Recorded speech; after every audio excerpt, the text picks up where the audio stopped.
आइए जानते हैं बिहार की हर जिला हर क्षेत्र की फटाफट 50 बड़ी खबरों को केवल 10 मिनट में। और साथ ही सम्राट सरकार ने करोड़ों की योजनाओं का शिलान्यास किया और पेट्रोल डीजल गैस सभी चीजें कब से सस्ता मिलने लगेगी और महिलाओं को 2 लाख रुपए कब से मिलने लगेगा और मजदूरों को 5,000 रुपए कब से खाते में आएंगे, सब कुछ आज इस वीडियो के माध्यम से जानेंगे। तो वीडियो को लाइक करके चैनल को सब्सक्राइब जरूर कर दे और कमेंट में अपने जिला अपने शहर का नाम जरूर बताएं।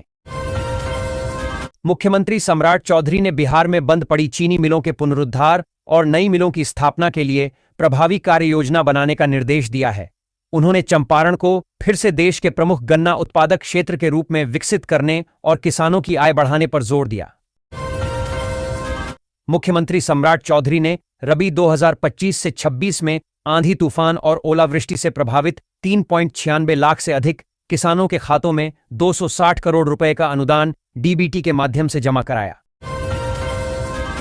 बिहार में वीबीजी रामजी योजना लागू की गई है, जिसके तहत अकुशल श्रमिकों और जीविका दीदियों को 125 दिनों का रोजगार मिलेगा। यह योजना 1 जुलाई से शुरू होगी, जिसमें जीविका दीदियों के लिए ग्रामीण हाट और राष्ट्रीय नेटवर्किंग की व्यवस्था होगी।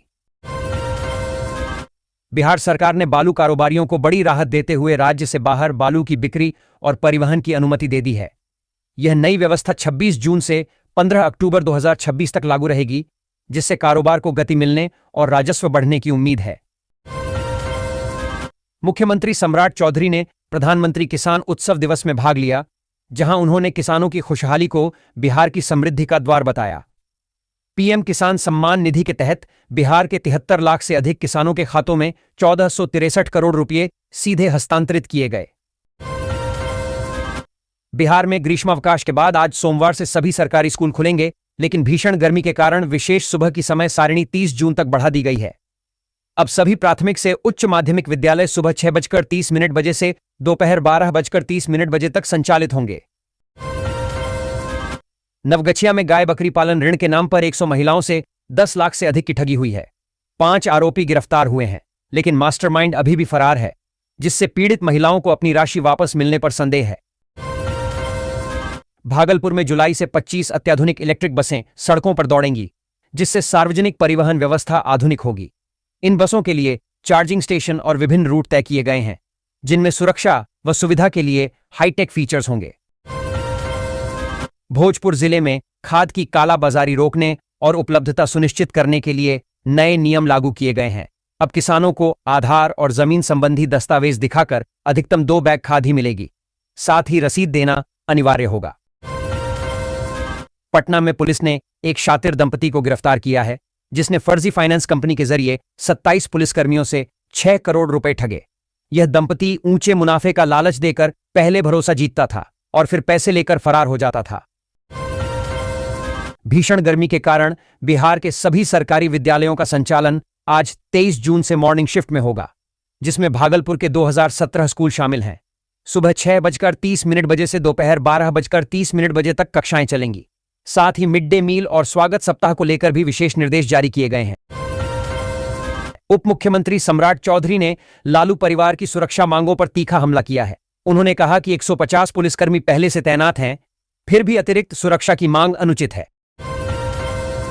प्रतियोगी परीक्षाओं में पेपर लीक और धांधली का नेटवर्क अब संगठित हो चुका है, जिसके तार 15 राज्यों में दर्ज 41 बड़े मामलों में बिहार से जुड़े हैं। पिछले 11 सालों में 1.4 करोड़ से अधिक अभ्यर्थियों और 1.4 लाख सरकारी पदों की भर्ती प्रक्रिया प्रभावित हुई है। बिहार में भूजल पर निर्भरता कम करने के लिए अब सतही जल को पेयजल के रूप में प्राथमिकता दी जाएगी। लोक स्वास्थ्य अभियंत्रण विभाग ने 5,000 करोड़ रुपए की परियोजना का डीपीआर केंद्र को भेजा है। पूर्णिया जिले के 12 थानों की कमान अब पुलिस निरीक्षक स्तर के अधिकारी संभालेंगे। राज्य पुलिस मुख्यालय ने नए आपराधिक कानूनों के प्रभावी अनुश्रवण के लिए यह निर्देश जारी किया है।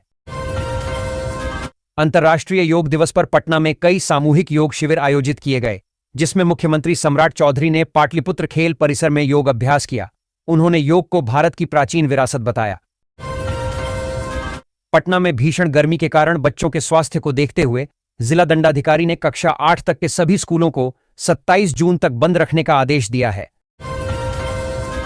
बिहार के एक स्कूली बच्चे का वीडियो सोशल मीडिया पर वायरल हो रहा है, जिसमें वह टीचर की डांट के बाद फिल्मी अंदाज में प्रतिक्रिया देता है। उसके आत्मविश्वास और हाव भाव ने इंटरनेट यूजर्स को खूब हंसाया और लोग उसे नन्हा विलेन कहने लगे हैं। समस्तीपुर जिले के 5 सरकारी स्वास्थ्य संस्थानों में जल्द ही आधुनिक कलर डॉपलर अल्ट्रासाउंड मशीनें लगाई जाएंगी, जिससे मरीजों को स्थानीय स्तर पर जांच की सुविधा मिलेगी। यह पहल 7 निश्चय 3 योजना के तहत की जा रही है और इससे सदर अस्पताल पर दबाव कम होगा, खासकर गर्भवती महिलाओं को लाभ मिलेगा। मोहनपुर प्रखंड के गोपालखेड़ा पंचायत में करोड़ों की लागत से बना अतिरिक्त प्राथमिक स्वास्थ्य केंद्र 1 साल पहले मुख्यमंत्री द्वारा उद्घाटन के बावजूद निष्क्रिय पड़ा है। नीट यूजी 2026 री एग्जाम में सेटिंग की चर्चाओं के बीच पावापुरी मेडिकल कॉलेज में 3 छात्र अनुपस्थित पाए गए, जिससे जांच तेज हो गई है। राज्य के सभी प्रखंडों में दिसंबर तक अल्पसंख्यक कल्याण पदाधिकारियों की नियुक्ति होगी, जिससे समुदाय को सरकारी योजनाओं का लाभ मिलेगा। भारतीय मौसम विज्ञान विभाग ने बिहार में मानसून के आगे बढ़ने और अगले 48 घंटों में कई जिलों में भारी बारिश, आंधी तूफान व बिजली गिरने की चेतावनी जारी की है। विश्व योग दिवस पर सीएम सम्राट चौधरी ने स्वास्थ्य मंत्री निशांत कुमार की मांग पर अगले साल से स्कूलों कॉलेजों के पाठ्यक्रम में योग को शामिल करने का ऐलान किया। पटना में नीट परीक्षा के शांतिपूर्ण आयोजन के लिए प्रशासन ने संवेदनशील केंद्रों का निरीक्षण किया और सुरक्षा व्यवस्था की समीक्षा की। कई सड़कों पर यातायात में बदलाव के साथ व्यावसायिक वाहनों पर प्रतिबंध लगाया गया है। पटना नगर निगम की सशक्त स्थायी समिति ने 14 महत्वपूर्ण एजेंडों को मंजूरी दी, जिसमें कदम कुआं वेंडिंग जोन का किराया तय करना और 35 हाईमास्ट लाइट लगाना शामिल है। गंगा नदी पर दीघा सोनपुर रेल सह सड़क पुल के समानांतर बन रहे 6 लेन केबल ब्रिज का कार्य तेजी से जारी है। यह 3005.98 करोड़ रुपए की परियोजना बिहार के आर्थिक सामाजिक विकास को गति देगी। भारत नेपाल सीमा पर सुरक्षा एजेंसियां चौकस हैं और मधुबनी जिले में 6 संदिग्ध प्रतिष्ठानों व व्यक्तियों को अवैध गतिविधियों के लिए चिह्नित किया गया है। इनके कारोबार और बेशुमार संपत्ति की छानबीन की जा रही है। पटना में पीएनजी कनेक्शन की रफ्तार धीमी है। मौजूदा गति से सभी घरों तक गैस पहुंचने में 15 साल से अधिक लगेंगे। गेल इंडिया के अनुसार मैन पावर की कमी और एजेंसियों के अपेक्षित कार्य न करने से कनेक्शन प्रक्रिया प्रभावित हुई है। महिला अंडर 19 वनडे टूर्नामेंट में बिहार की युवा बल्लेबाज अक्षरा गुप्ता ने तिहरे शतक के बाद एक और धमाकेदार पारी खेलते हुए 68 गेंदों में 164 रन बनाए। उनकी लगातार विस्फोटक पारियों ने उन्हें बिहार महिला क्रिकेट की नई उभरती हुई स्टार बना दिया है। राजस्व एवं भूमि सुधार मंत्री डॉक्टर दिलीप कुमार जायसवाल ने सभी जिलाधिकारियों को निर्देश दिया है कि दाखिल खारिज के सभी आवेदनों का सरकारी भूमि सूची से मिलान किया जाए।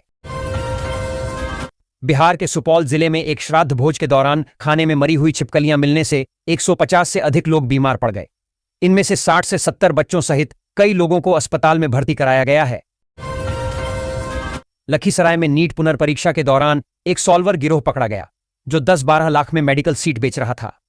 इस अंतर्राज्यीय नेटवर्क में प्रतिष्ठित मेडिकल संस्थानों के छात्र शामिल हैं, जिसका दायरा कई राज्यों तक फैला है। बेतिया में भीषण गर्मी और उमस से जूझ रहे लोगों को सोमवार शाम आंधी और बारिश से बड़ी राहत मिली। तापमान गिरने से जनजीवन सामान्य हुआ और किसानों को भी खरीफ फसलों के लिए मदद मिली। पटना पीएमसीएच में नीट के दौरान 47 एमबीबीएस और पीजी छात्र अनुपस्थित पाए गए, जबकि एनएमसी ने 100% उपस्थिति अनिवार्य की थी। एसपी संतोष कुमार ने किशनगंज जिले में विधि व्यवस्था को प्रभावी बनाने और अपराध नियंत्रण मजबूत करने के उद्देश्य से 52 पुलिस पदाधिकारियों का बड़े पैमाने पर तबादला किया है। बिहार पुलिस मुख्यालय ने भोजपुर के भरत तिवारी एनकाउंटर मामले में पुलिस स्तर पर गंभीर चूक स्वीकार की है। एडीजी सुधांशु कुमार ने बताया कि लापरवाही के लिए एसएचओ समेत 4 पुलिसकर्मी निलंबित किए गए हैं। जदयू की राष्ट्रीय और राज्य परिषद की बैठक में यह तय हुआ कि पूर्व मुख्यमंत्री नीतीश कुमार के पुत्र निशांत पार्टी का नेतृत्व करेंगे। पटना में शेयर बाजार में निवेश के नाम पर एक टाइल्स कारोबारी आनंद पंडित से 1.72 करोड़ रुपए की ठगी हुई है। पुलिस ने श्रीधर पाठक और उदय सिंह सहित अन्य के खिलाफ मामला दर्ज कर जांच शुरू कर दी है। Bihar medical services and infrastructure corporation limited BMSICL पहली बार आयुष औषधियों की खरीद प्रक्रिया शुरू कर रहा है। बिहार में फिल्म शूटिंग की अनुमति प्रक्रिया को सुगम बनाने के लिए निगरानी विभाग ने डेजी ईरानी को सिंगल विंडो सिस्टम का नोडल अधिकारी नियुक्त किया है।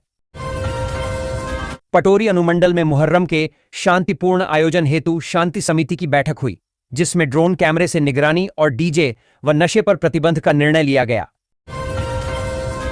सहरसा के अतलखा गांव निवासी आनंद कुमार मिश्र ने 70वीं बीपीएससी परीक्षा में 90वां रैंक हासिल कर अनुमंडल पदाधिकारी एसडीएम पद पर चयनित होकर क्षेत्र का नाम रोशन किया है। भोजपुर के शाहपुर में भरत भूषण तिवारी की कथित पुलिस मुठभेड़ में मौत की निष्पक्ष जांच को लेकर पटना हाईकोर्ट में एक लोकहित याचिका दायर की गई है। बिहार लोक सेवा आयोग बीपीएससी ने कदाचार और फर्जीवाड़े के खिलाफ सख्त कार्रवाई करते हुए 155 अभ्यर्थियों को परीक्षाओं से प्रतिबंधित किया है। फारबिसगंज के चंदन भादानी ने हिमाचल प्रदेश के 18,572 फीट ऊंचे श्रीखंड कैलाश पर तिरंगा फहराकर बिहार का मान बढ़ाया।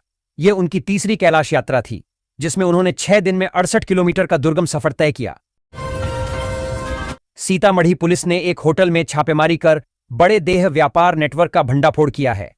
इस कार्रवाई में पश्चिम बंगाल की 4 महिलाओं समेत कुछ स्थानीय युवतियों को मुक्त कराया गया और 3 आरोपी गिरफ्तार हुए। बिहार के 211 नए राजकीय डिग्री महाविद्यालयों में अंशकालिक शिक्षकों की नियुक्ति प्रक्रिया अगले सप्ताह शुरू होगी। पटना हाईकोर्ट ने पुलिस बर्बरता के मामले में सख्त रुख अपनाते हुए बक्सर के मुरार थाने के पूर्व थानाध्यक्ष कमल नयन पांडेय के खिलाफ प्राथमिकी दर्ज करने का आदेश दिया है। कोर्ट ने सीआईडी जांच का निर्देश दिया और कहा कि कानून के शासन में कोई भी पुलिस अधिकारी कानून से ऊपर नहीं है।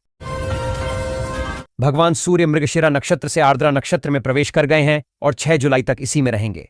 इस अवधि में अच्छी वर्षा की संभावना है और सनातन धर्मावलंबी खीर पूरी बनाकर भगवान विष्णु को भोग लगाते हैं। रेलवे ने दानापुर और पुणे के बीच नई साप्ताहिक अमृत भारत एक्सप्रेस 11,431 बटा 11,432 चलाने का निर्णय लिया है, जिसका नियमित परिचालन 27 जून से शुरू होगा। पूर्व रेलवे ने आसनसोल मंडल में ट्रैक्शन डिस्ट्रीब्यूशन और ओएचई का मेगा ओवरहॉलिंग सफलतापूर्वक पूरा किया है। यह अभियान रेल बुनियादी ढांचे को मजबूत करेगा, ट्रेनों की गति और समय पालन में सुधार करेगा और सुरक्षित व निर्बाध संचालन सुनिश्चित करेगा। गन्ना उद्योग मंत्री संजय कुमार ने पुणे में निवेशकों से मुलाकात कर बिहार में गन्ना उद्योग और एथेनॉल उत्पादन में निवेश के लिए आमंत्रित किया। युवाओं में हार्ट अटैक के बढ़ते मामलों पर पीएमसीएच के डॉ. उपेंद्र नारायण सिंह ने आनुवंशिक कारणों, जीवन शैली और तनाव को जिम्मेदार बताया। उन्होंने बचाव के उपाय, लक्षणों की पहचान और नियमित जांच की आवश्यकता पर जोर दिया। समस्तीपुर के 15 वर्षीय बल्लेबाज वैभव सूर्यवंशी ने श्रीलंका में भारत श्रीलंका ट्राई सीरीज के फाइनल में मात्र 11 गेंदों में अर्धशतक जड़कर लिस्ट ए क्रिकेट का सबसे तेज अर्धशतक का रिकॉर्ड बनाया। भोजपुर के शाहपुर में भरत भूषण तिवारी के कथित एनकाउंटर मामले में बिहार मानवाधिकार आयोग ने संज्ञान लिया है। मुजफ्फरपुर के कुढ़नी की अलका रानी ने 70वीं बीपीएससी परीक्षा में बिना कोचिंग के सेल्फ स्टडी से अनुमंडल पदाधिकारी एसडीओ का पद हासिल किया है। उनकी इस सफलता ने पूरे रामचंद्रा गांव में जश्न का माहौल बना दिया है और हजारों बेटियों को प्रेरित किया है। बिहार में साइकिलिंग खेल के लिए राज्य खेल प्राधिकरण द्वारा दिए गए 78.52 लाख रुपए से अधिक के खेल संसाधनों का कोई हिसाब नहीं मिल रहा है। आरटीआई से खुलासा हुआ है कि इन उपकरणों की वर्तमान स्थिति और उपयोग की जानकारी उपलब्ध नहीं कराई गई है। पूर्व आईपीएस काम्या मिश्रा ने अपने इस्तीफे की वजह व्यक्तिगत और पारिवारिक जिम्मेदारियों को बताया, जिसमें पिता के व्यवसाय में सहयोग करना शामिल है। जयपुर दरभंगा अमृत भारत एक्सप्रेस का शुभारंभ हो गया है, जिसे रेल मंत्री अश्विनी वैष्णव और दोनों राज्यों के मुख्यमंत्रियों ने हरी झंडी दिखाई। यह ट्रेन राजस्थान और बिहार के बीच संबंधों को मजबूत करेगी। केंद्रीय मंत्री जीतन राम मांझी ने भोजपुर में हुए भरत भूषण तिवारी एनकाउंटर को न्यायसंगत बताया है, जबकि एनडीए के कई नेताओं ने इस पर सवाल उठाए थे। उन्होंने पुलिस कार्रवाई का समर्थन करते हुए परिवार पर भी सवाल खड़े किए। बिहार सरकार ने 16 आईएएस अधिकारियों का तबादला करते हुए उन्हें नई जिम्मेदारियां सौंपी हैं। इसमें 4 पूर्व जिलाधिकारी, 3 नगर निगम आयुक्त और 3 उप विकास आयुक्त शामिल हैं, जिन्हें विभिन्न विभागों में पदस्थापित किया गया है। बिहार में मानसून कमजोर होने के कारण पटना सहित दक्षिणी जिलों में भीषण गर्मी और उमस बनी हुई है। वहीं सीमांचल के 4 जिलों अररिया, कटिहार, सुपौल और सीतामढ़ी में भारी बारिश का ऑरेंज अलर्ट जारी किया गया है। धनबाद मंडल के बरवाडीह स्टेशन पर नॉन इंटरलॉकिंग कार्य के कारण 23 से 27 जून तक कई ट्रेनों का परिचालन प्रभावित रहेगा, डीएम शैलेंद्र कुमार ने लखीसराय में राजस्व मामलों और ठोस अपशिष्ट प्रबंधन परियोजनाओं की समीक्षा की। परिमार्जन प्लस और दाखिल खारिज सहित हजारों मामले लंबित पाए जाने पर उन्होंने अधिकारियों को शीघ्र निष्पादन का निर्देश दिया।